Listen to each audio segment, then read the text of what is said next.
buenos días para todos. En nombre de la sección de cardiología del programa de medicina interna de la Universidad de Antioquia les damos la bienvenida. El día de hoy nos acompaña el doctor Miguel Giraldo. Miguel Giraldo es residente de cardiología de primer año de la universidad y el día de hoy en nuestra actividad de enfoques en cardiología nos va a presentar el caso de una paciente joven con un infarto quien el beneficio de la revascularización es sincero. Doctor Miguel, voy hacia adelante con su presentación. Buenos días a todos, doctor John, muchas gracias por la presentación. Entonces, como él les mencionó, vamos a presentar el caso de una mujer de 48 años eh, con un cuadro clínico de dolor torácico en el que era incierto qué estrategia de revascularización usar y si se beneficiaba o no de dicha estrategia. Entonces, vamos a comenzar con la presentación del caso clínico. Tenemos entonces una mujer de 48 años de edad. Ella es natural del cantón de San Pablo, un municipio de Chocó, y residente en Cértegui, también otro municipio del Chocó. La paciente había estudiado más o menos hasta tercero de primaria y se desempeñaba actualmente como minera. Se encontraba en unión libre, tenía 4 hijos y vivía con su esposo y sus hijos. Y la paciente, hasta un mes antes del proceso de hospitalización, era completamente independiente para su ABC básico y avanzado. La paciente consulta entonces al hospital local de Cértegui porque presentaba un cuadro de dolor torácico. Ese cuadro de dolor torácico de la paciente había iniciado hace aproximadamente un mes. Ella lo describe en la mayoría de las ocasiones en las que lo había presentado como un dolor de inicio interescapular que calificaba 10 sobre 10 en la escala análoga del dolor, que se irradiaba al tórax anterior y también al cuello. Además de eso, presentaba como síntomas asociados palidez y diaforesis. El dolor de la paciente era normalmente desencadenado por la actividad física y en el transcurso de ese mes de evolución de la enfermedad fue avanzando como la manifestación clínica de ese dolor de acuerdo a las actividades que realizaba la paciente. Lo presentaba primero con sus actividades de trabajo, luego al caminar varias cuadras y finalmente lo empezó a presentar al caminar solamente una cuadra. La semana previa a la consulta, el progreso de los síntomas se hizo mucho más evidente, pues la paciente empezó a presentar ese dolor o esa angina incluso en el reposo, asociado también a disnea en reposo, y comenzó a evidenciar un deterioro de su estado general.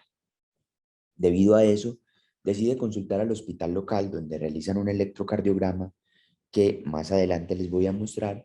Le realizan una troponina encontrando unos valores de 4000. No sabemos cuál es la troponina que utilizan allá y no conocemos por lo tanto los valores de referencia, pero un valor de 4000 es muy positiva casi que cualquiera de los ensayos que utilizamos para realizar este laboratorio, y deciden iniciar tratamiento inicial con dosis de carga de ASA, de clopidogrel, inician estatinas y deciden remitirla a nuestra institución, teniendo en cuenta que al parecer allá no tenían la posibilidad de realizar fibrinólisis a la paciente. Remiten entonces a nuestra institución y ella ingresa aquí al hospital el 8 de abril del presente año. Como antecedentes relevantes, la paciente sufre de hipertensión arterial desde hace algunos años, el manejo con losartán e hidroclorotiazida. No asiste con mucha regularidad a las consultas de riesgo cardiovascular, entonces no sabíamos con exactitud cómo estaba el control de esa presión arterial. Tenemos una paciente con un tabaquismo activo de un paquete diario, con un IPA mayor de 20, desde la juventud consumía ese número de cigarrillos.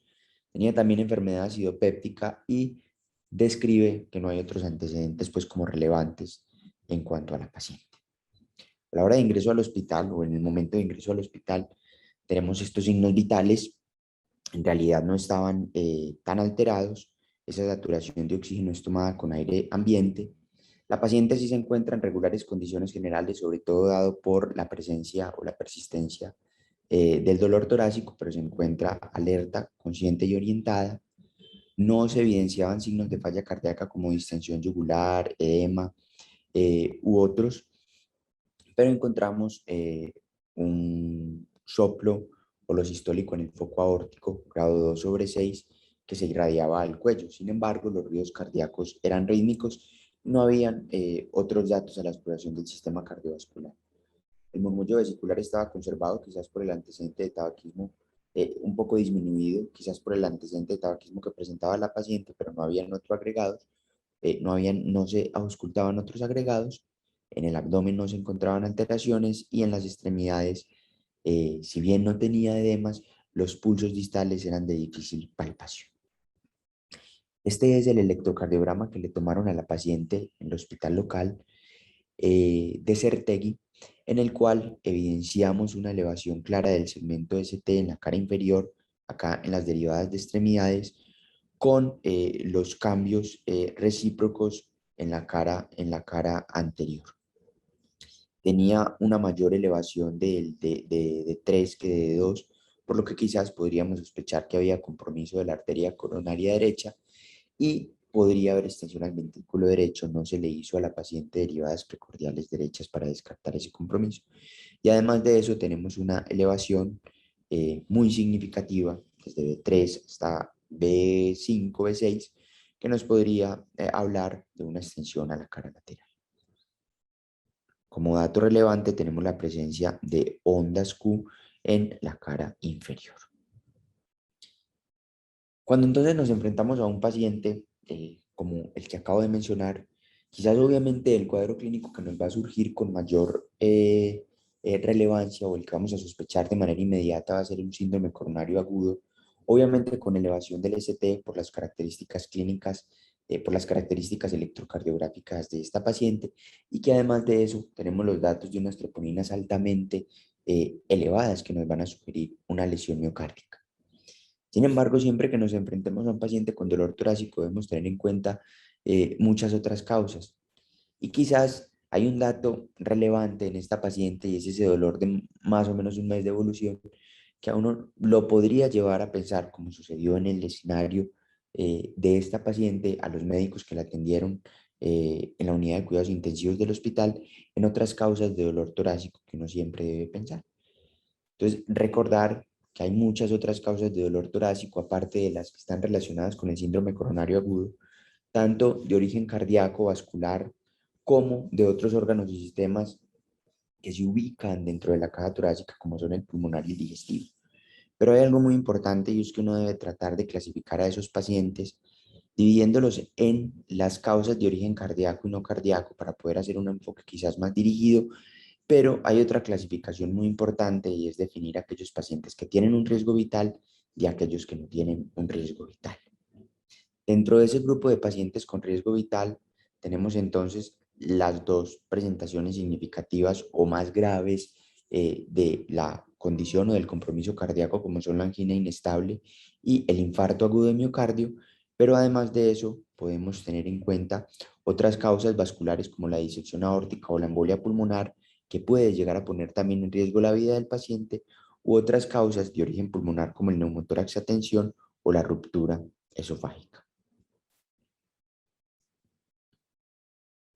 De acuerdo al cuadro clínico de esta paciente, los médicos que la atendieron en la unidad de cuidados intensivos tuvieron en cuenta que quizás las características del dolor que en el reinterrogatorio de la paciente les describía que se irradiaba a cuello posterior y a la región lumbar y la presencia del soplo aórtico, eh, quisieron ser un poco cuidadosos con el inicio del tratamiento para el manejo del síndrome coronario agudo, que quizás era el escenario más probable dentro de esta paciente, y sospecharon la posibilidad de que la paciente pudiera presentar un síndrome aórtico, motivo por el cual decidieron solicitar una angioTAC de tórax para descartar este compromiso y evitar posibles complicaciones. Dentro del cuadro clínico de síndromes aórticos agudos, revisé este artículo publicado en el European Heart Journal en el 2008, en el que hacen una descripción detallada de cuál sería el cuadro clínico de estos pacientes, el manejo y algunas cosas de actualización en ese sentido. Quizás los datos más relevantes que yo pude sacar de este artículo es que el cuadro típico de un paciente con un síndrome coronario agudo, sobre todo cuando hablamos de disección aórtica, se refiere más a hombres entre los 60 y 70 años de edad que tienen como antecedente relevante la presencia de hipertensión arterial y ese dolor es característicamente de inicio súbito. Pero hay algunos datos o algunas presentaciones atípicas, como es que hasta el 5% de los pacientes pueden llegar a presentar cuadros en los que no tienen ninguno de los síntomas o pueden tener otras características de ese dolor que en las mujeres, como es el caso de nuestra paciente, podría llegar a ser atípico y que algo que sí es muy importante es que la presencia de factores de riesgo, como los que vemos en esta tabla, puede hacer mucho más favorable la presencia de ese síndrome aórtico, dentro de los que nuestra paciente tenía la presencia de hipertensión arterial, quizás mal controlada porque no habíamos identificado en ningún momento eh, o no tenía un seguimiento como adecuado dentro del programa de riesgo cardiovascular. Sin embargo, a nuestra paciente se le realizó el angioTAC y en ese angioTAC, perdón, yo organizo acá para que esto me... Sin embargo, como vemos acá en el angioTAC, no hay una evidencia de dilatación de la aorta, tampoco hay evidencia de la presencia de disección o otras alteraciones, tanto en la aorta ascendente, en el callado aórtico, en la aorta torácica descendente y en la aorta abdominal. Incluso como vemos acá, no hay compromiso ni siquiera eh, en la bifurcación hacia las arterias ilíacas, ni hay compromiso de otros vasos. La evidencia de estos hallazgos dentro de la angiotomografía permitieron a los médicos que estaban realizando el diagnóstico y el tratamiento de esta paciente descartar por completo el síndrome aórtico o la presencia de una disección aórtica. Reorientaron nuevamente el enfoque clínico de la paciente como se había iniciado en el municipio de Certigui y definieron que el síndrome coronario era la principal sospecha clínica de esta paciente e iniciaron el enfoque de esta manera. Se realizó un nuevo electrocardiograma en el hospital y vemos como en el electrocardiograma del hospital ya hay unos cambios significativos con respecto al electrocardiograma previo, en el que existe ya la presencia de unas ondas Q en la cara inferior y en las derivadas precordiales que mostraban previamente elevación del segmento ST e incluso hay persistencia de elevación del segmento ST en algunas de esas derivaciones. Nos preguntamos entonces si el cuadro clínico de esta paciente podríamos considerarlo como un infarto evolucionado o como la presencia de una angina de reciente comienzo, de una angina inestable, o estaríamos precisamente ante la presencia de un infarto agudo de miocardio con elevación del ST. Para eso, quería recordar simplemente la definición de angina inestable y la clasificación de angina de la Sociedad Canadiense de Cardiología, que yo creo que la mayoría de nosotros conocemos y que clasifica esa angina de 1 a 4, dependiendo de si se presenta solamente con la aparición de un ejercicio extenuante o el grado 4, aquellos pacientes en los que no se necesita ni siquiera el esfuerzo para que se desencadene la angina, que sería el grupo de pacientes que presentan la angina en reposo, que sería finalmente el cuadro clínico final de nuestra paciente en la última semana de evolución.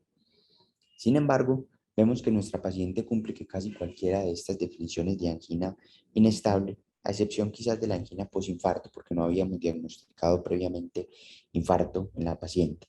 Pero tenemos una paciente que presentaba un dolor en reposo, que era mayor de 20 minutos, una angina de reciente comienzo que apareció en el transcurso del último mes, que entra dentro de la definición de angina de reciente comienzo que va hasta 2 meses, con una clasificación 2 o 3 de la Sociedad Canadiense de Cardiología, y una angina que ha ido evolucionando a lo largo del tiempo, que quizás empezó como una angina clase 2, pero que finalmente terminó clasificándose como una angina 4.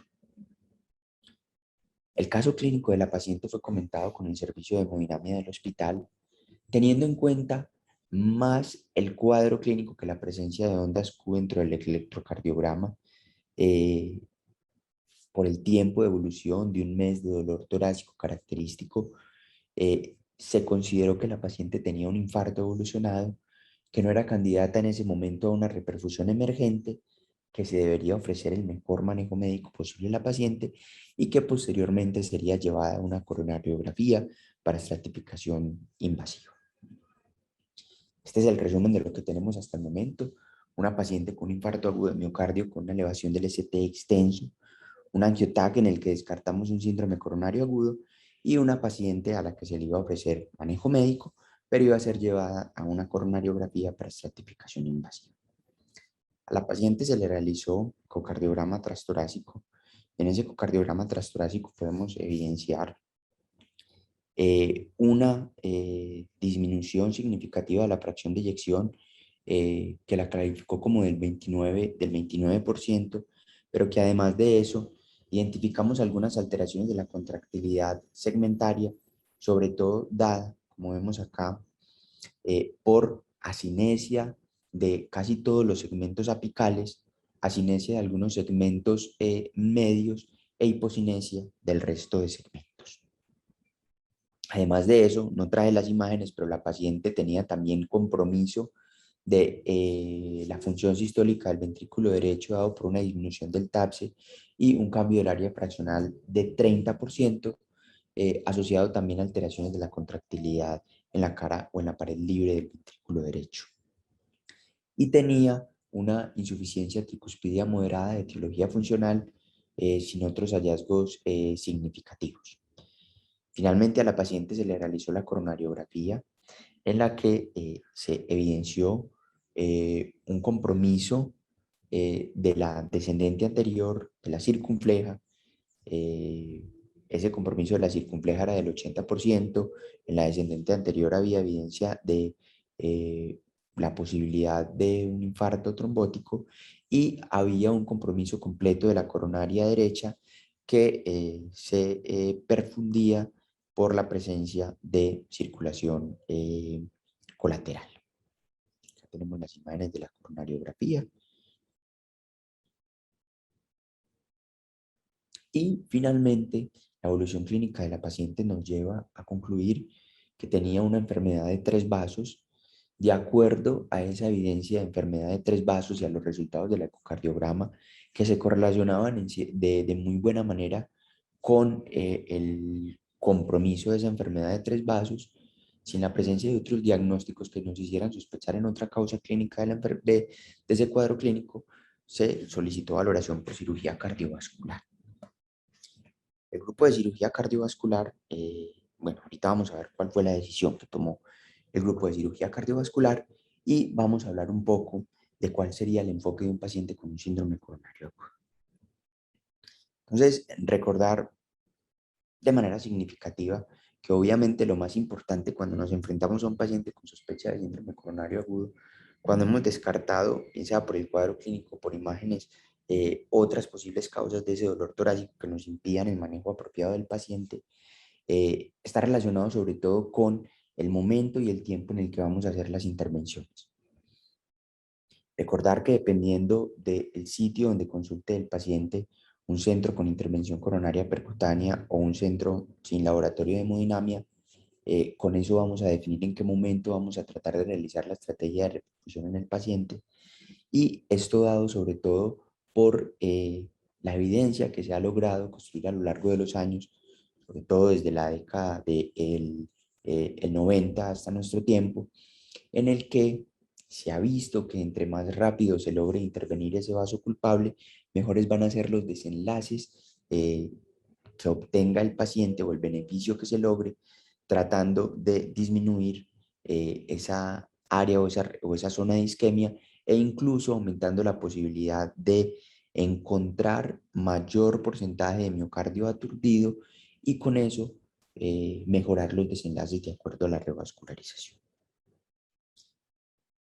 Como vamos a ver ahorita con los resultados de la evidencia de algunos estudios que les he demostrado, se ha logrado definir a lo largo de los años que quizás el mejor tiempo para las intervenciones de acuerdo a la evolución del infarto, son las primeras 12 horas en las que quizás tanto la intervención coronaria percutánea como la fibrinolisis han demostrado unos resultados en los que hay un beneficio en comparación con aquellos pacientes que son llevados a terapia médica óptima, pero que incluso después de las 12 horas y hasta las 48 horas, la intervención coronaria percutánea persiste o tiene todavía una muy buena evidencia en cuanto a la intervención de ese infarto que presenta el paciente, eh, pero que después de ese periodo de tiempo de las 48 horas, no se recomienda la intervención coronaria percutánea de manera sistémica, sobre todo en aquellos pacientes estables y que persisten asintomáticos, pero sí en aquellos pacientes que presenten o que lleguen a presentar en algún momento inestabilidad hemodinámica o la presencia de arritmias.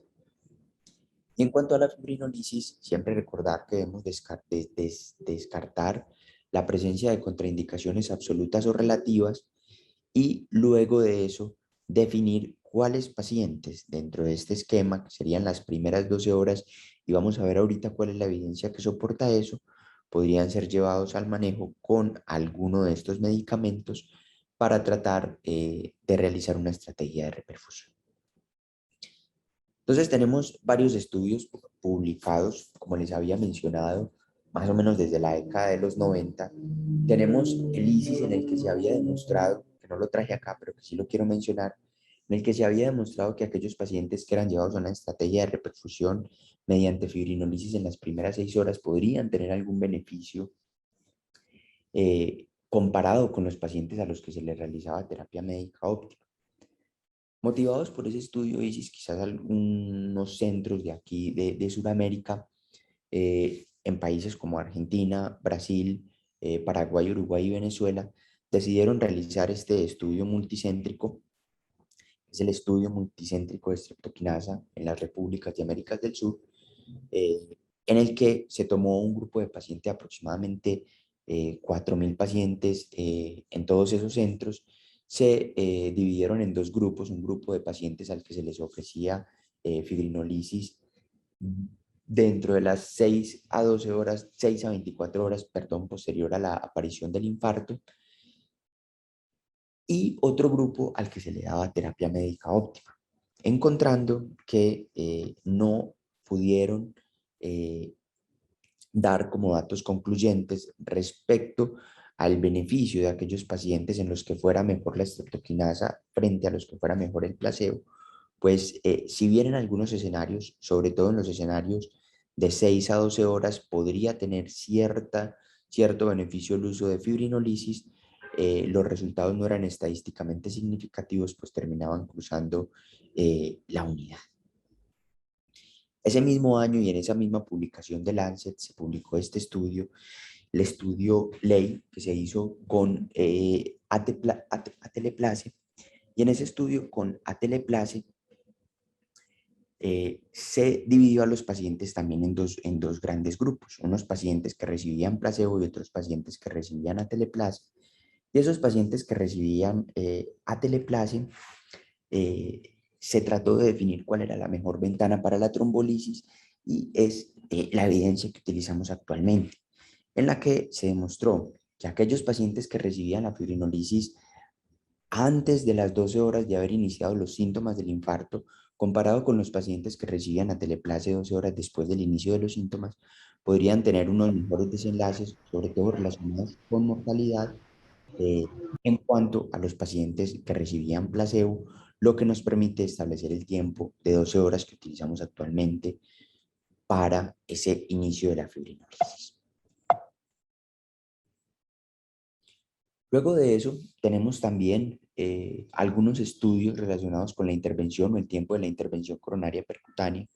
Y acá quería traer los resultados del estudio OAT, en el que se dividió a un grupo de aproximadamente 2.200 pacientes entre la realización de intervención coronaria percutánea o el uso de la terapia médica óptima. Pero era un grupo de pacientes que ya tenían un periodo de infarto o un tiempo de inicio de los síntomas mayor a 48 horas. Y se evidenció en este estudio que no había un beneficio entre llevar a los pacientes a intervención coronaria percutánea comparado con la terapia médica óptima luego de que hubieran pasado 48 horas de, el inicio de los síntomas. En ese sentido, hay otro estudio que es este que les presento aquí, que es el estudio BRAVE2, en el que se realizó más o menos esa misma estrategia. Unos pacientes eran llevados a intervención coronaria percutánea y otros eran llevados a manejo médico para tratar de establecer el tiempo en el que pudiera haber un beneficio. Y acá se llevaron pacientes desde 12 a 48 horas en los que se evidenció que aquellos pacientes que tenían una intervención invasiva podían tener mejores desenlaces que aquellos pacientes que eran llevados a terapia médica óptima, y es por eso que en las recomendaciones actuales de la guía de síndrome coronario agudo con elevación del ST tenemos que podemos extender ese tiempo de intervención coronaria percutánea de manera sistemática a los pacientes que han iniciado sus síntomas hasta 48 horas, pues hay un beneficio en la mortalidad. No así lo que pasa con aquellos pacientes con un tiempo de evolución de su infarto, de sus síntomas, mayor de 48 horas, en los que, como les había mencionado previamente, con el estudio OAT no se logró demostrar un beneficio, sobre todo dado por la mortalidad de esos pacientes comparados con los pacientes que tenían una terapia médica óptima. Continuando con nuestro caso clínico, la paciente finalmente fue valorada por cirugía cardiovascular.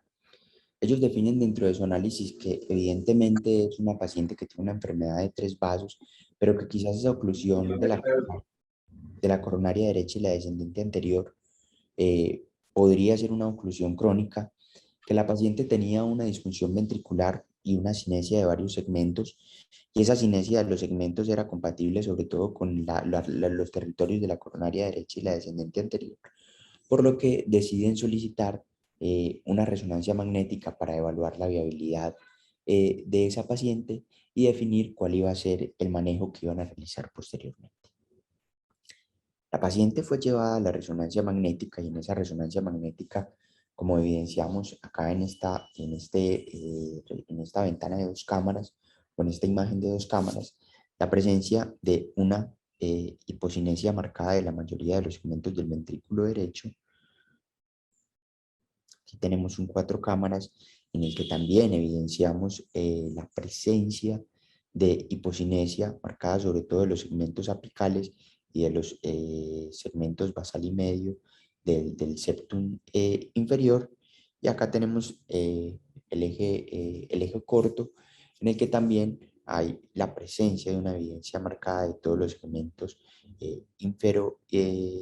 inferoseptal, anteroseptal, anterior e incluso inferolateral, quizás conservado solamente los segmentos laterales. Se hizo el realce tardío dentro de esa resonancia magnética, perdón, y encontramos que había un compromiso de la circulación de la coronaria derecha, de la descendente anterior y de la circunfleja, pero que los segmentos o los territorios de la coronaria derecha y de la descendente anterior no eran viables, mientras que sí existía una viabilidad de los segmentos de la circunfleja. Vamos entonces a entrar a hablar ahora un poco de lo que es viabilidad miocárdica y de la evidencia que tenemos hasta este momento para tratar de establecer cuál podría ser la mejor terapia de esta paciente cuando nos referimos propiamente a este escenario de viabilidad miocárdica. Entonces uno puede hablar de viabilidad miocárdica principalmente en 2 escenarios. Un escenario agudo en el que nos vamos a referir al miocardio aturdido, en el que en la circulación coronaria hay un episodio súbito de obstrucción de ese flujo,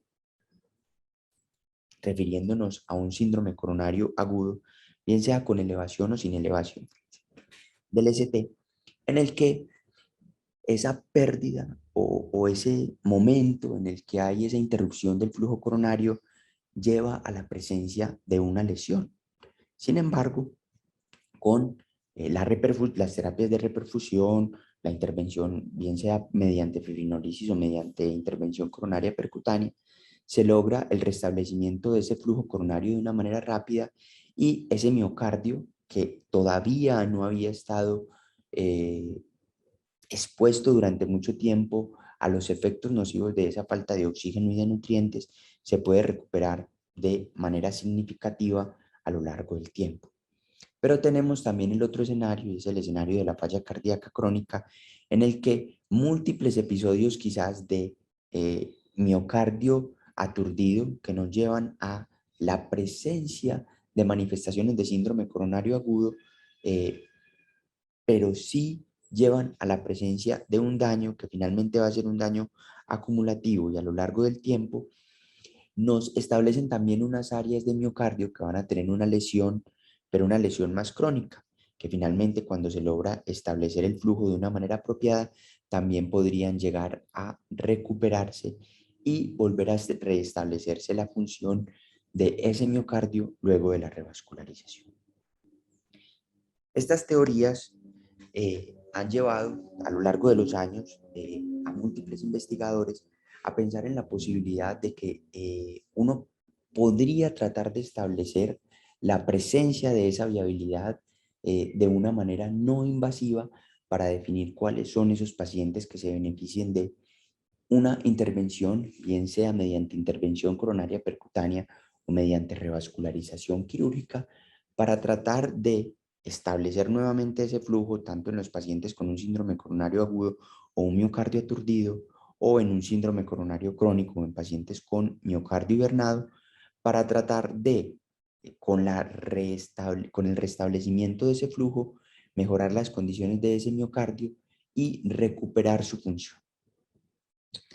Hay entonces múltiples modalidades de imagen que uno podría utilizar para tratar de definir la presencia de viabilidad en un paciente, bien sea con un síndrome coronario agudo o con un síndrome coronario crónico, dentro de las que podemos destacar el ecoestrés con dobutamina, las imágenes de medicina nuclear y obviamente la resonancia magnética con el uso de contraste con gadolinio para ver la captación tardía de ese miocardio, con eso definir la viabilidad e incluso en algunos escenarios se podría utilizar ese mismo resonancia cardíaca magnética, pero con estrés.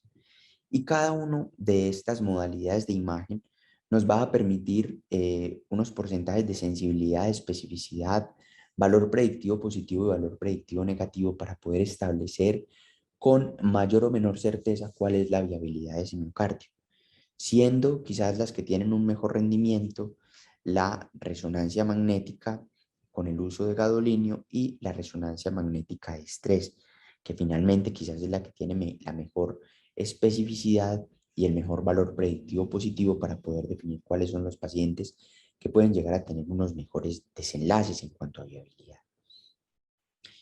Hay un artículo publicado en el año 2020 en Circulation que hace como una clasificación de esos dos escenarios.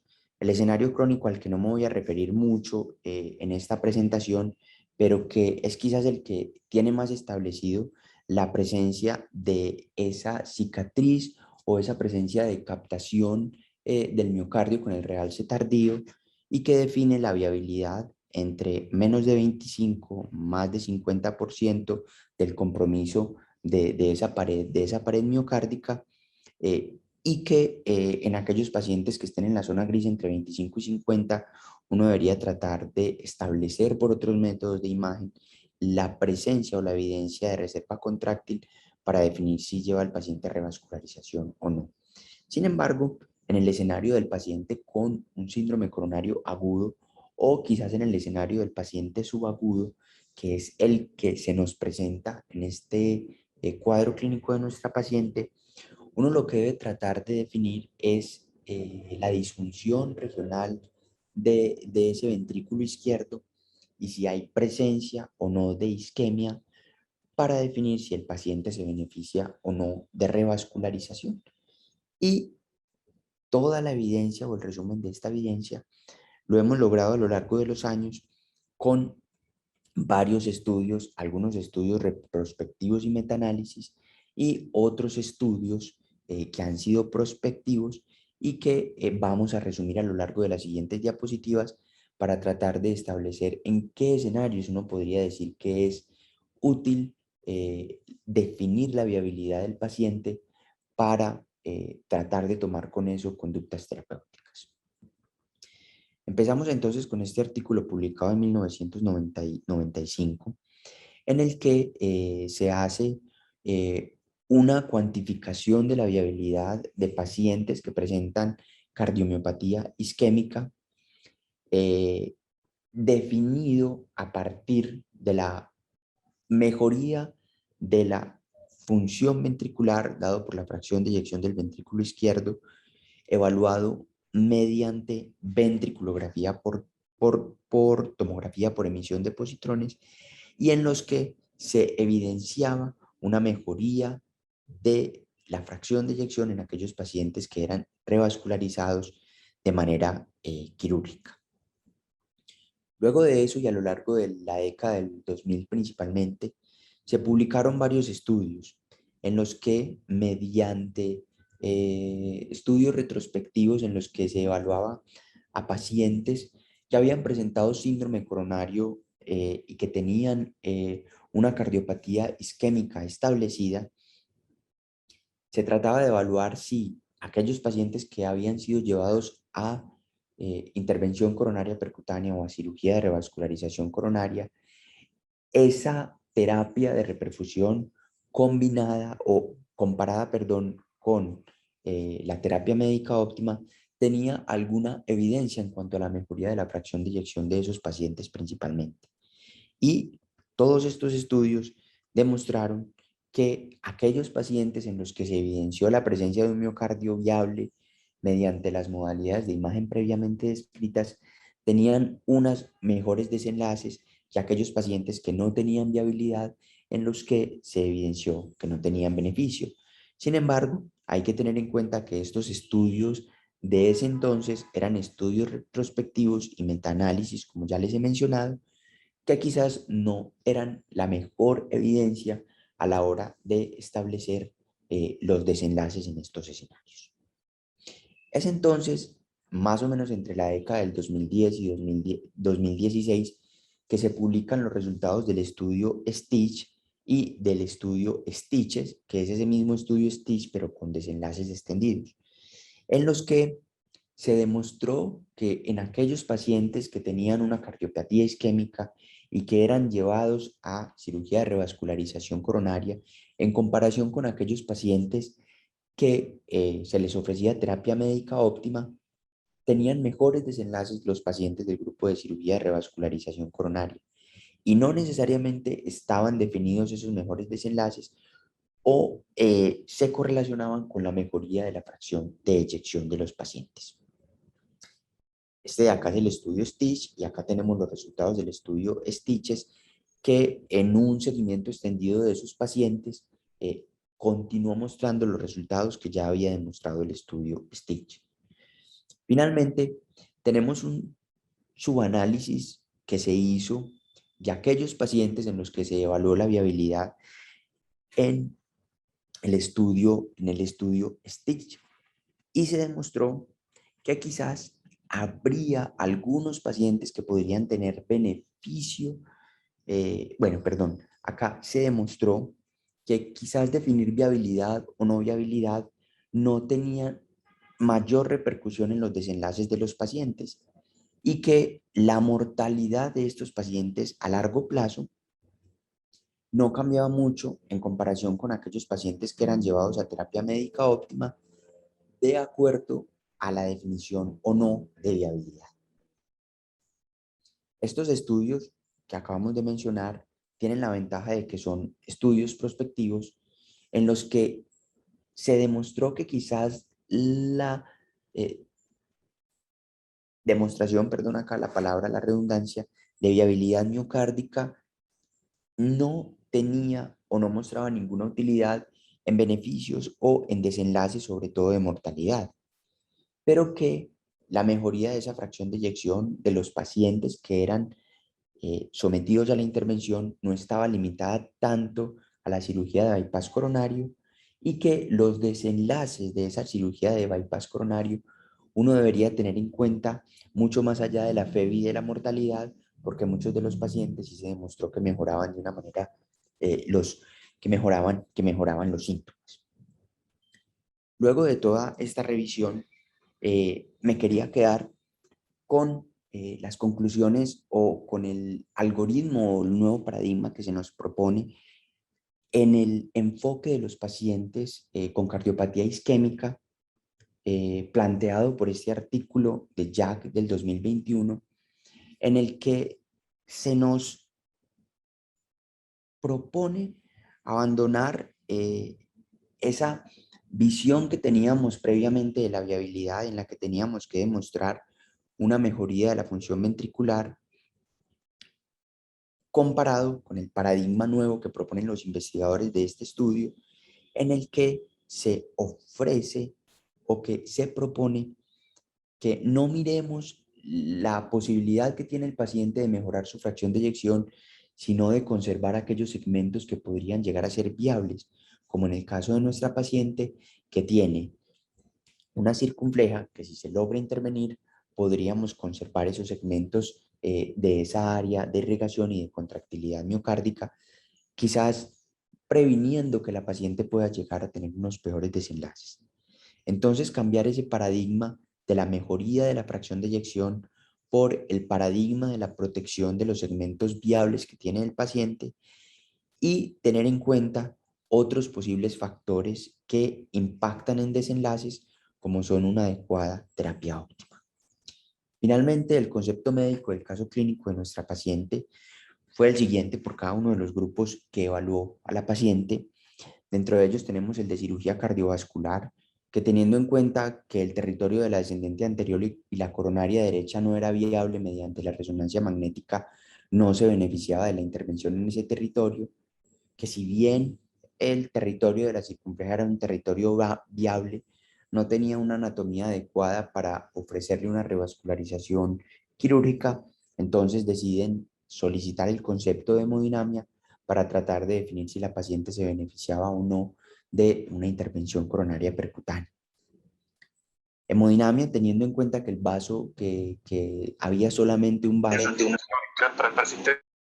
que se beneficiaba de esa vascularización percutánea, establece que, si bien se podría realizar la intervención coronaria percutánea para realizar la estrategia de revascularización en ese escenario, se requería de soporte circulatorio mecánico, y un soporte circulatorio mecánico tipo Impela que no está disponible en nuestro país, por lo que finalmente consideran que lo más prudente era dejar a esa paciente en una terapia médica óptima, tratando de realizar un seguimiento estrecho. Cardiología clínica, en concordancia con el concepto que había dado cirugía cardiovascular y hemodinámica, decide finalmente dar el manejo médico a esta paciente, incluirla en un programa de rehabilitación cardíaca y hacer un seguimiento estrecho de la misma. Acá tenemos un resumen de los desenlaces clínicos de esta paciente, pero yo quería concluir mi presentación luego de la revisión de todos estos temas de viabilidad, que, a pesar de que quizás los últimos estudios que se han realizado a lo largo del tiempo, que quizás no muestran unos desenlaces tan alentadores a la hora de realizar el estudio de viabilidad para definir el tratamiento médico de un paciente, en los escenarios clínicos de síndrome coronario agudo, como en el de nuestra paciente, en el que mediante el ecocardiograma y mediante la coronariografía uno demuestra ya un compromiso significativo de algunos segmentos y de compromiso de ciertos territorios con hipocinesia, con asinesia, perdón, que podría estar hablando de la pobre viabilidad de ese miocardio. Llevar a los pacientes a estudios de viabilidad, como en el caso de nuestra paciente de resonancia magnética, podría evitar que los pacientes sean intervenidos de manera quirúrgica, llevándolos a las consecuencias que se pueden desencadenar de esa intervención quirúrgica y evitando hacer o realizar estrategias terapéuticas que en realidad no van a beneficiar mucho al paciente, pero que sí podrían llegar a tener unos desenlaces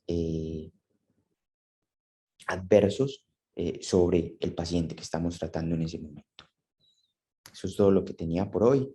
Quedo atento a las preguntas. Creo que el doctor Juan Pablo estaba levantando la mano. Yo creo, profe, que tiene el micrófono abierto para, para hablar.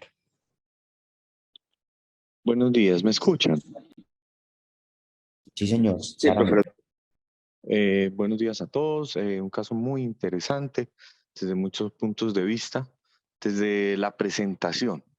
Si ven el electro inicial, vamos a partir de lo que debemos de partir siempre.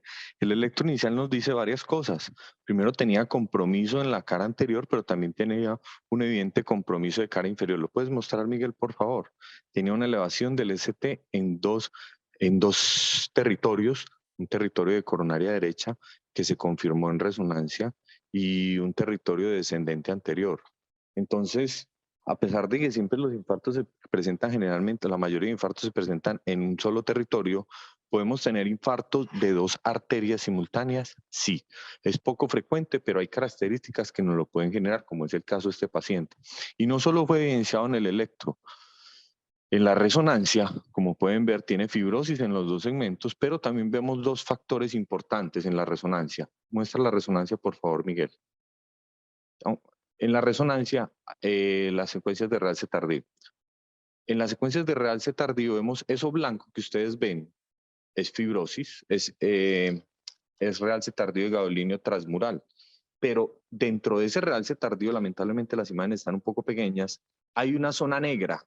Esa zona negra es obstrucción microvascular o en esa zona, esa obstrucción microvascular nos dice que ese evento fue agudo o mínimo subagudo. Y además no están las secuencias de T2, las secuencias de edema.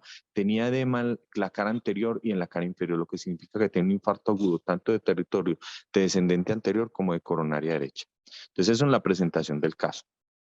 En el caso clínico, la paciente estaba programada para cirugía ante esa anatomía coronaria. Afortunadamente, uno de los cirujanos que pasó ronda, una de las cirujanas le pidió la resonancia cardíaca para pedir viabilidad. No suelen pedir. Le pidió esa resonancia y 24 horas antes de la cirugía se suspendió la cirugía. Porque como pueden ver en las imágenes de realce tardío, no tenía nada de viabilidad en el territorio descendente anterior y de coronaria derecha. Llevar a una paciente a revascularizar solo un territorio de circunfleja no se justifica. Es más, en muchas ocasiones que son llevados a cirugía los pacientes, terminan con un puente, dos puentes y no terminan con tres puentes como deberían de ser. Es cierto que en algunas ocasiones es por problemas técnicos porque el vaso es de pequeño calibre y no lo pueden pontar, pero tenemos que tener en cuenta eso. En cuanto a la habilidad, es un tema de mucha discusión, de amplia discusión desde el estudio STICH, pero el estudio STICH al día de hoy no es aplicable. ¿Y no es aplicable por qué? El estudio STICH, que es el que ha generado tantas controversias, fue realizado con SPECT fundamentalmente en el 70% de los pacientes y algunos pacientes fueron por ecocardiograma estrés. No se hizo ni con PET ni con resonancia, lo cual no es aplicable al día de hoy, porque al día de hoy para pedir viabilidad de segmentos en el miocardio se pide o resonancia o PET en algunos países. En nuestro país no hay experiencia, es un estudio muy costoso, muy costoso. La última vez que nos lo presentaba un médico nuclear, si no estoy mal, valía 5 o 6 millones y no tenían prácticamente experiencia en el tema en el país. Entonces, es un tema que debemos otra vez considerar en nuestros pacientes que van a ser llevados a cirugía, porque cómo llevar a un paciente a cirugía, revascularización, a pesar que los estudios digan que es mejor la cirugía, revascularización completa, ¿cómo vamos a llevar pacientes que no tienen viabilidad en varios territorios? ¿Cómo vamos a llevar a una paciente como esta que la descendente anterior y la coronaria derecha no tenía viabilidad? ¿Todos los pacientes deben de ser llevados a viabilidad antes de cirugía? No, deben de escogerse qué tipo de pacientes. Hay un comentario que tú hiciste, Miguel, que es un poquito inexacto, que dices que la cinesia nos podía decir que el paciente no tiene viabilidad en esos segmentos. No, el ecocardio, si tiene cinesia, tienes dudas si puede ser o no viable. Lo único que te puedo decir en el ecocardio o sugerir, hay estudios antiguos que lo refieren, es que la asinesia acompañada de zonas de aumento de la ecogenicidad con adelgazamiento de la pared de 5 milímetros hacen poco probable que sean viables esos segmentos. Es lo único que por ecocardiografía podremos acercarnos a viabilidad. Ya si hacemos ecodobutamina, también tiene una sensibilidad y especificidad, pero en pacientes con eventos agudos coronarios hay un riesgo de la ecocardiodobutamina. Por eso la mayoría en este momento escoge la resonancia, que es ampliamente, ya en este momento la tenemos en la mayoría de hospitales en Medellín y también en Colombia, entonces podemos utilizarla. Entonces debemos plantearnos qué pacientes van a ser llevados a revascularización fundamentalmente quirúrgica, que es un acto que tiene morbilidad y mortalidad, y determinar cuál de ellos sí se beneficia de resonancia. Hay otros pacientes que no se benefician si no tienen zonas cinéticas, si la función está disminuida, si el ecocardio no sugiere nada de alteración, obviamente no deben de ser llevados a resonancia, pero pacientes en los cuales el electrocardiograma, el tiempo de evolución y el ecocardiograma nos dijeran que podría no haber viabilidad fundamentalmente en el territorio de descendente anterior, debemos considerar enviar pacientes a viabilidad por resonancia antes de la cirugía. Y en algunos pacientes de revascularizaciones de oclusiones crónicas, afortunadamente la mayoría de hemodinamistas en este momento sí lo están solicitando la viabilidad antes de entrar a un procedimiento que tiene también riesgos y mortalidades del procedimiento. Gracias. Profe, muchas gracias. El doctor Osvaldo tiene la mano levantada. Tiene el micrófono, Osvaldo.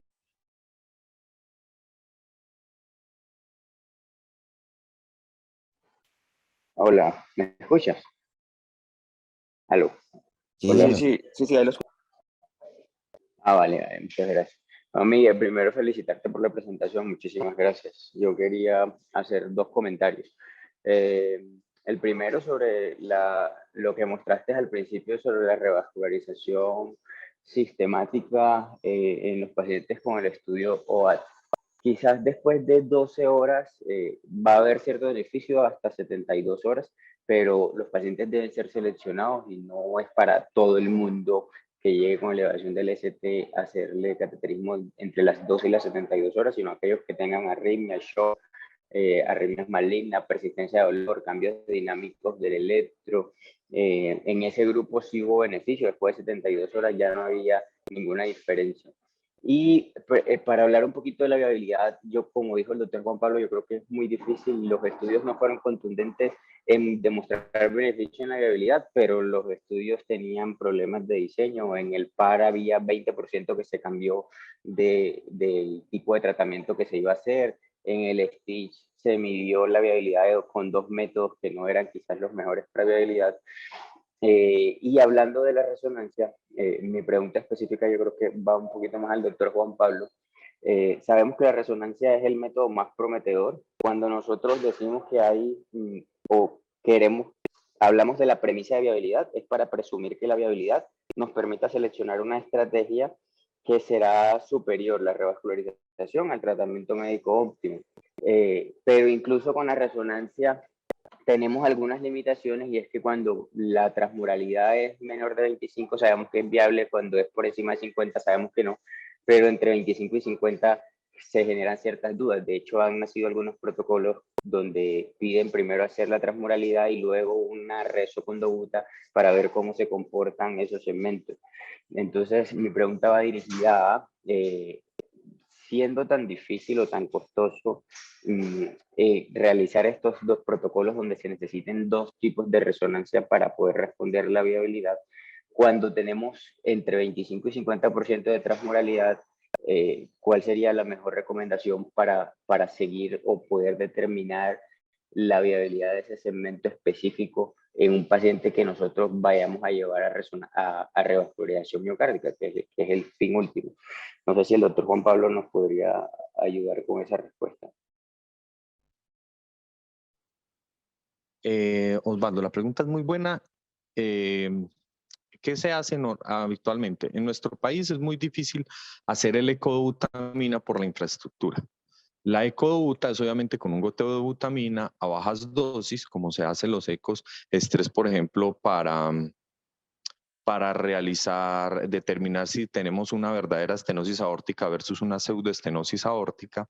Se hace a bajas dosis y hay que hacerlo con una bomba de infusión. Hay muy pocos centros, no conozco si hay algún centro siquiera en Colombia que tenga bomba de infusión compatible con resonador. Generalmente lo hacemos yo la vez que lo he hecho con una extensión larguísima que se va desde fuera del resonador y entra hasta el resonador con una largadera tremenda. Entonces eso genera dificultades. Segunda dificultad, para analizar los segmentos que sean 25-50%, como lo acabas de decir, que es la zona de gris, como en todos los estudios no hay perfección del estudio, tenemos esa zona gris. En esa zona gris, la mejor posibilidad en los centros que hacen resonancia de butamina, lo hacen en un segundo tiempo. Entonces, ¿qué hacen? Hacen la primera resonancia, miran el realce tardío, si ya como esta paciente que es transmural, claro, no hay que hacer resonancia de butamina ni nada más, ya está 100% claro. En los pacientes donde hay un gran territorio, fundamentalmente con gran disfunción ventricular, entre 25 y 50%, hay que analizar si se beneficia o no de otra resonancia, pero con dobutamina. Entonces habría que hacerlo como una segunda resonancia. Eso sí aumentaría los costos y obviamente la infraestructura es diferente. Hay muy pocos sitios que tengan entrenamiento o que lo realicen. Otra restricción es que los sitios que lo hace radiólogo, obviamente tiene que haber un cardiólogo ahí o un cardiólogo especialista en imagen que lo sepa realizar. Entonces también en Medellín no hay sitios que tengan muy pocos sitios que tengan un cardiólogo accesible para hacer esa resonancia con dobutamina, que obviamente tiene más riesgos que la resonancia de perfusión que hacemos con dipiridamol. No sé si resuelve tu pregunta, pero sí se podría hacer, pero se tendría que hacer otra segunda resonancia, lo cual obviamente a las EPS no les va a gustar mucho, y no solo porque aumenta la estancia hospitalaria, porque tú no la puedes hacer en el mismo día porque tienes que analizar el estudio, sino porque es otro estudio adicional que hay que realizarlo con unos insumos diferentes.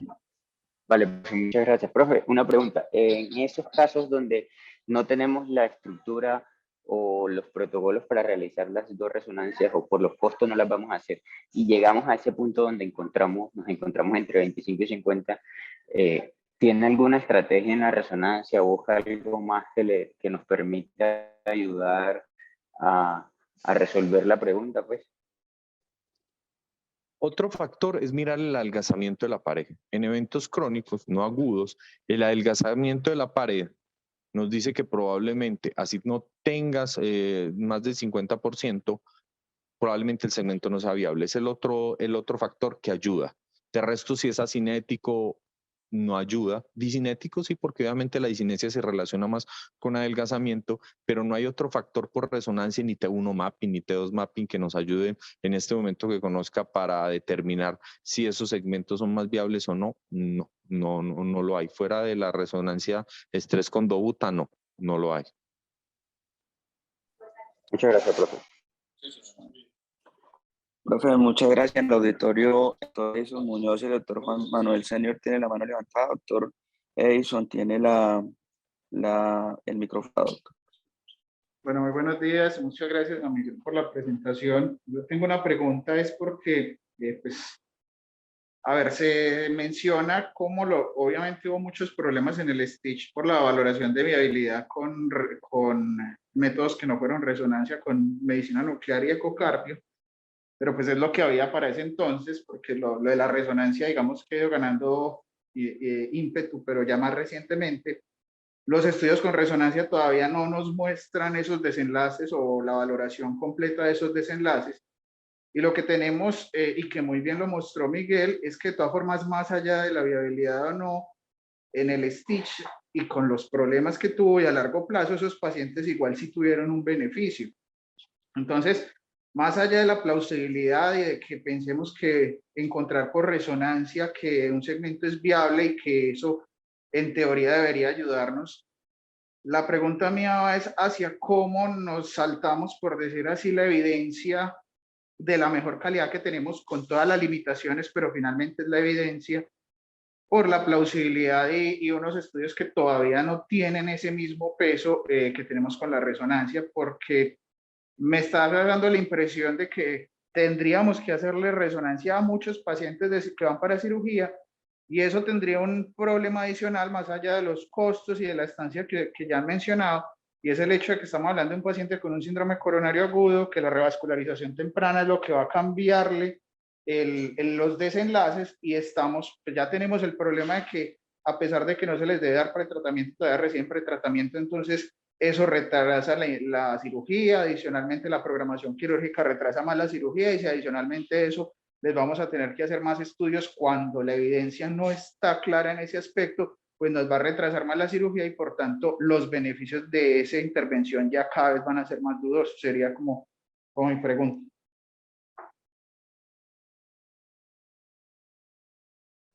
Pues con base en lo que Miguel presentó, como cuál sería la evidencia para que pongamos esa conducta. Profe, pues a ver, yo desde mi punto de vista y después de haber revisado esto, también quedo con muchas dudas al respecto, como usted menciona. Sin embargo, no sé, no me siento como con los argumentos en este momento de mi formación para irme hacia un lado o hacia el otro. Y quizás yo pensaría más como usted en que, o sea, los estudios, como hemos mencionado, a pesar de que sean de muy mala calidad, han demostrado que no hay un beneficio muy claro de uno establecer una viabilidad, y definitivamente lo que sí se ha visto es que hay pacientes que se benefician o que tienen otros desenlaces diferentes a mortalidad o a mejoría de la fracción de eyección eh, en cuanto a las intervenciones de reperfusión. Pero yo no sé, acá tenemos profes que tienen muchísima más experiencia, como el doctor Senior, el doctor Juan Pablo, ustedes, profe, que creo que podrían nutrir muchísimo más la, la discusión. Entonces, yo también aprendería de ustedes y escucho sus opiniones en ese sentido. Y así que le vamos a dar la palabra al profe Senior. Doctor Senior, tiene activado el micrófono. Buenos días. Como esto es un espacio Hola, profe, buen día. de discusión académica, yo quisiera plantear varias cosas. Me pareció desorientada la discusión de Miguel porque hablamos de varias cosas que de pronto eran importantes ponerlas en contexto. Yo pienso que esta paciente no tenía indicación de hacerle una angiotapia para descartarle una disección.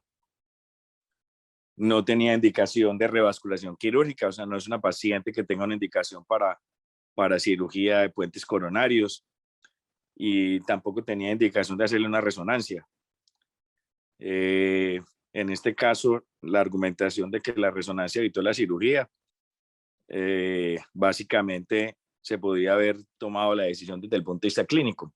La paciente no tenía indicación quirúrgica. A veces se nos prende el switch y nosotros tenemos en la cabeza enfermedad de 3 vasos, cirugía, ¿cierto? Pero ojo, que ¿cuál es el escenario en el que estamos? ¿Por qué sospechar disección aórtica en este paciente, Miguel? Profe, definitivamente desde el cuadro clínico de la paciente no tenía No tenía ningún hallazgo que sugiriera que la paciente podría tener una disección aórtica, ¿cierto? No, señor. Es una paciente con dolor de pecho, con elevación del segmento ST y con troponinas de 4000. Estamos ante un síndrome coronario agudo con ST, que se manejó en otra institución y llegó al hospital fuera de ventana.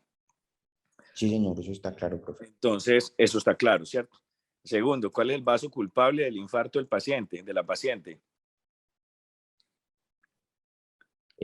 Pues después de revisar el caso en retrospectiva, pues no, por el cuadro clínico, pues por el electrocardiograma serían la descendente anterior y la coronaria derecha. O sea, ¿crees que el evento coronario fue de 2 vasos? Yo creería que sí, profe. Bueno, eso es bastante raro, que no tenga un evento coronario conteniendo 2 vasos culpables. Es alrededor del 2.5%. En este caso, ¿cuál es la connotación? La señora probablemente el vaso culpable fue su descendente anterior, solo que tenía una oclusión crónica de la coronaria derecha y posiblemente su circulación colateral había permitido que ella tuviera viabilidad en la pared inferior porque tenía circulación colateral. y esa es la razón por la cual la señora elevó el ST en la pared anterior y en la pared inferior. Entonces, con el electrocardiograma, uno diría, hay dos vasos comprometidos, ¿cierto? Cuando uno ya mira en retrospectiva, mira la angiografía coronaria, se da cuenta que el vaso culpable es la DA y tenía una oclusión crónica a la coronaria derecha. Lo que hizo la oclusión de la DA fue acabar de taparle la carne necrosal y la pared inferior que todavía tenía viable, ¿cierto? Seguimos con la indicación quirúrgica. ¿Por qué indicación quirúrgica en un paciente con un infarto agudo de miocardio? ¿Cuáles son las indicaciones quirúrgicas de un paciente con infarto agudo de miocardio? Son las complicaciones mecánicas y cuando usted no puede revascularizar percutáneo y el paciente está en ventana, usted lo puede llevar a cirugía para tratar de salvar miocardio. Pero un paciente después de ese tiempo, ¿qué le vas a revascularizar si tiene una DEA tapada, una derecha tapada en un infarto establecido? Y tenemos evidencia de necrosis por el tiempo de evolución, por la evolución electrocardiográfica. Si usted ve los electrocardiogramas, esa es la evolución del infarto agudo en el electrocardiograma, la evaluación del ST, la aparición de ondas Q y apareció ondas de necrosis tanto en la pared inferior como en la pared anterior y la ecocardiografía muestra asinesia de todos esos segmentos. Entonces uno tendría dudas en ese escenario de que la paciente tiene necrosis o no. Yo creo que no hay dudas de que la paciente tiene necrosis y la resonancia magnética sobra, porque si no, todo paciente no reperfundido, en el tiempo de evolución debería llevarse una resonancia magnética. Yo creo que hasta ahora no hay ningún estudio, y no sé si Juan Pablo me corregirá, me dará una referencia para revisar que hay algún estudio que muestre que los pacientes infartados que no se reperfunden, debiéramos hacerle resonancia magnética. Entonces no hay indicación quirúrgica porque estamos hablando de enfermedad de tres vasos, pero en el contexto de un paciente con un infarto agudo de miocardio. Entonces, cuando hacemos interconsultas a cirugía, de pronto los metemos en enredos, porque sí, son enfermedades de tres vasos, pero son pacientes que no se benefician de revascularización quirúrgica. Lo segundo es, ¿quiénes se benefician de revasculaciones tardías? El OAT mostró que después de 72 horas no sirve. El Brave 2 que mostró, el Brave 2 tenía un desenlace intermedio. ¿Cuál era el desenlace intermedio del Brave 2, Miguel?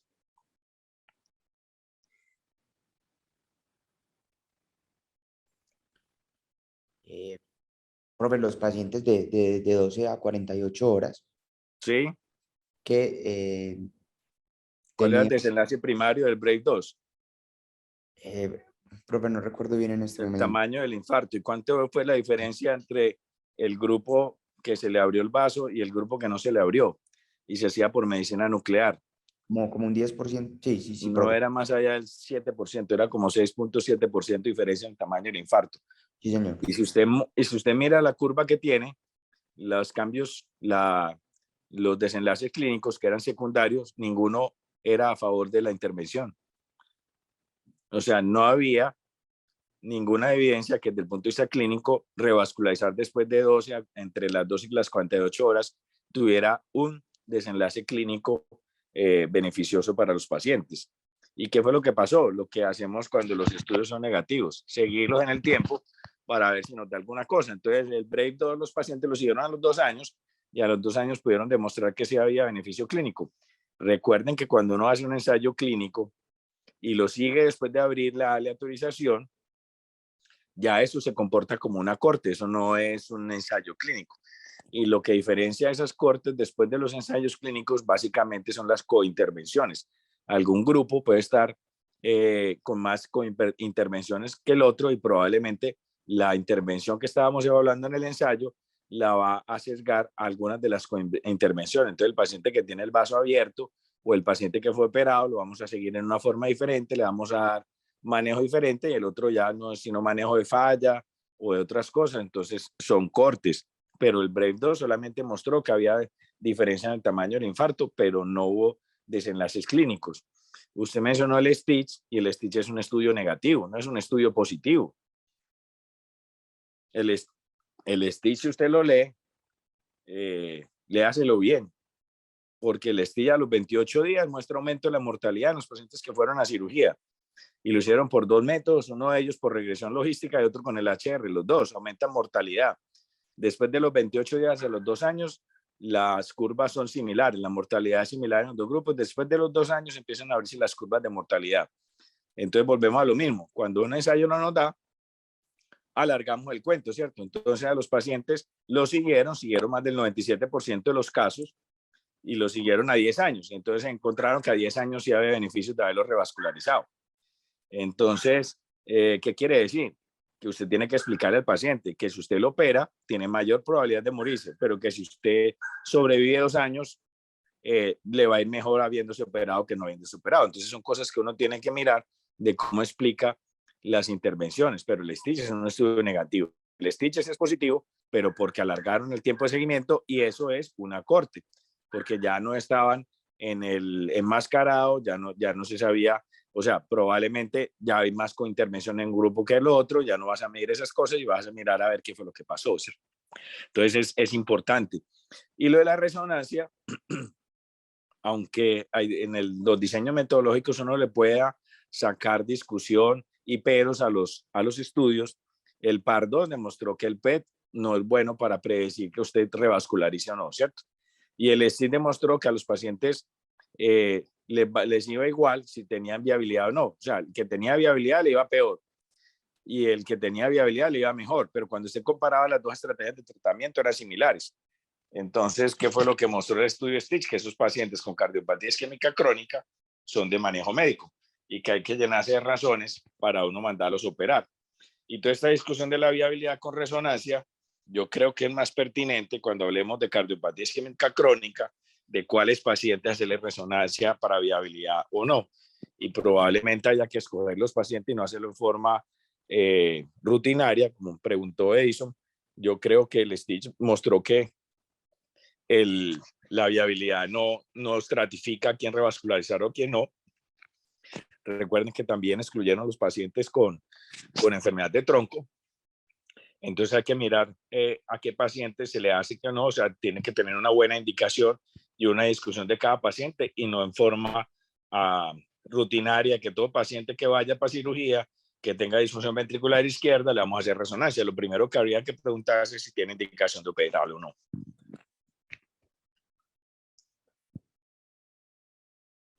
Muchas gracias, profe. Buenos días. Yo Profe, tenía un comentario a lo que dice el doctor Señor. Estoy de acuerdo en la mayoría de su discusión. Clínicamente es un evento agudo coronario que mostraba Q y asinesia. Eso no nos dice que sea viable o no. Lo más probable clínicamente es que no sea viable, es cierto.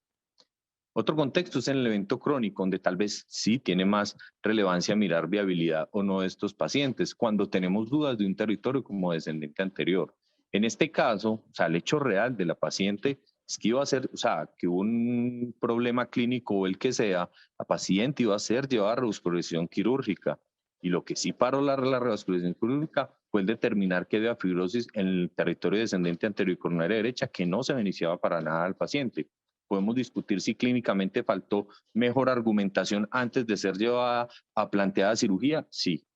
Pero el hecho de la paciente es que lo que paró la cirugía fue la resonancia, el no tener viabilidad en esos territorios. ¿Que hacerlo en los pacientes agudos tenemos que hacerlo? No. ¿Que hay que hacerlo en todos los pacientes para hacer viabilidad? No. Hay pacientes que generan dudas en los cuales la herramienta de la resonancia puede aportar. Es lo único que yo estoy diciendo. Todavía faltan estudios para determinar si esa resonancia va a tener un impacto futuro, estudios prospectivos grandes. Sí, hay pequeños estudios descriptivos como los mencionaba Miguel, pero nos falta estudios adecuados de viabilidad, que creo que al día de hoy, doctor, después del estudio de STIC, nadie se va a meter a hacerlos. Nadie se va a patrocinar un estudio con resonancia para revascularizar según viabilidad. ¿Quién va a patrocinar ese estudio? Pero sí hay pacientes que nos generan dudas en la vida diaria, en los cuales si clínicamente no tenemos todos los argumentos y con el electro, el ecocardiograma, y están planteados a revascularizar, algunas herramientas como la resonancia sí dan un aporte para llevar o no a cirugía. Completamente de acuerdo, sí, eso fue la discusión que planteé. No es que no vamos a hacer resonancia, sino que hay que escoger bien al paciente y que en algunos casos sí va a aportar información relevante para no tomar decisiones. Probablemente no en este caso, pero claro, estamos absolutamente de acuerdo en eso. Bueno, yo creo que el doctor Edison finalmente tiene también la mano levantada, profe. No, una cosita cortica, simplemente con ese último parte del comentario, lo que voy y mi pregunta era hacia eso, que se entiende un principio que la recomendación después del comentario del doctor Juan Pablo era como muy generalizar la resonancia, y yo creo que tiene que quedar, es que es para escenarios muy puntuales, y si nadie va a patrocinar el estudio, pues eso es muy triste para nosotros, pero no nos podemos brincar la evidencia y tenemos que hacer los análisis con la evidencia disponible. Y como dijo el profe Senior, hacer una selección muy juiciosa de los pacientes y dependiendo del escenario. Una cosa es el síndrome coronario agudo y otra cosa es el síndrome coronario crónico. Y en síndrome coronario crónico es claro que primero es el manejo médico y la selección de los pacientes que van a necesitar algún tipo de intervención cada vez es más limitada. Entonces era más hacia eso. Muchas gracias. Feliz día.